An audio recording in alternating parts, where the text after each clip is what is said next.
Marcus Freeman has reached that stage of a coaching career where silence itself becomes loud. Every move is watched, every word parsed, every pause interpreted. As the head coach of Notre Dame, he already occupies one of the most demanding and visible positions in college football.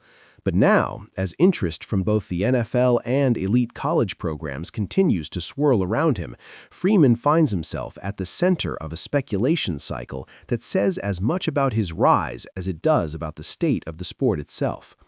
Speculation does not emerge out of thin air. It is earned, often reluctantly, through consistency, credibility, and the ability to command belief in environments where belief is fragile. Freeman has done that. In a relatively short span, he has transformed from a promising young coach into a figure whose name carries weight in rooms far beyond South Bend. That weight is what attracts attention from NFL franchises searching for leadership, from college power brokers gauging the future, and from a national media ecosystem always hungry for the next pivot point. At Notre Dame, Freeman has built something that feels intentional. His teams are disciplined without being rigid, confident without being reckless. They reflect him in the most meaningful ways, not just in scheme or style, but in temperament. He coaches with calm, speaks with purpose, and carries pressure without letting it harden him.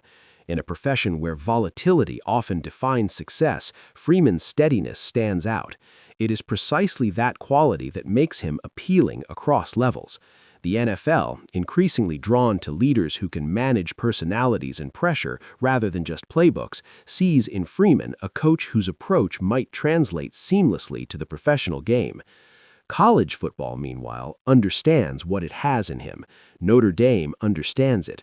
Freeman is not simply winning games, he is restoring and reinforcing identity. He has navigated playoff debates, postseason controversy, and relentless scrutiny without losing the locker room or his voice. In moments where lesser leaders might fracture, Freeman has steadied. That matters.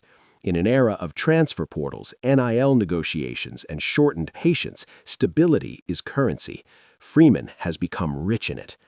The speculation surrounding him is therefore not about dissatisfaction. It is not about restlessness or escape. It is about value.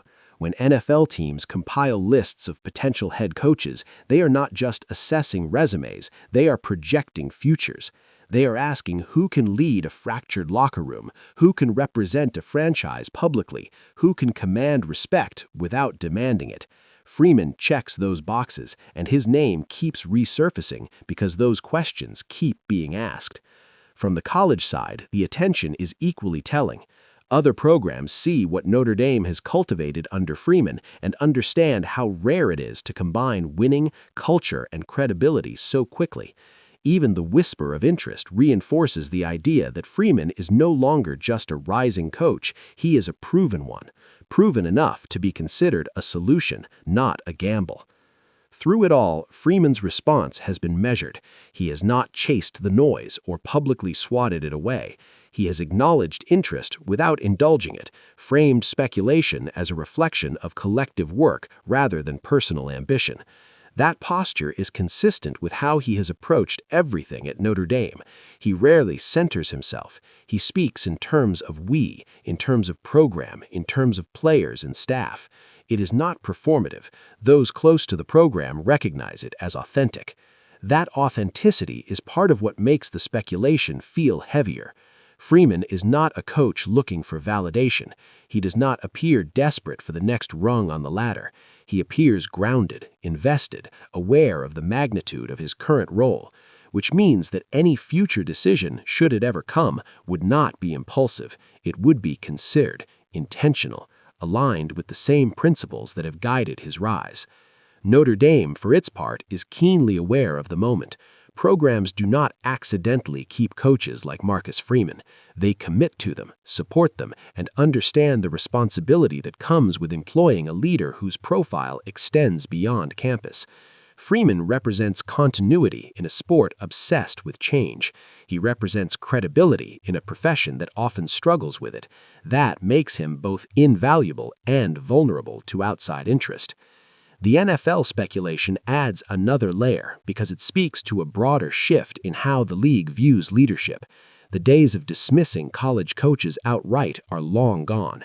NFL teams have seen success with leaders who prioritize communication, culture, and adaptability. Freeman's background as a player, his understanding of locker room dynamics, and his ability to connect across generations make him an appealing candidate in that context. The league is not just watching his wins, it is watching how his teams respond to adversity, how they prepare, how they believe. What is often missed in these conversations is the toll of constant speculation. Even when handled professionally, it creates background noise that seeps into every corner of a program. Freeman has worked to insulate his players from that noise, to keep the focus on development and competition. That effort reflects his awareness that leadership is not just about answering questions at a podium, but about protecting the environment inside the building.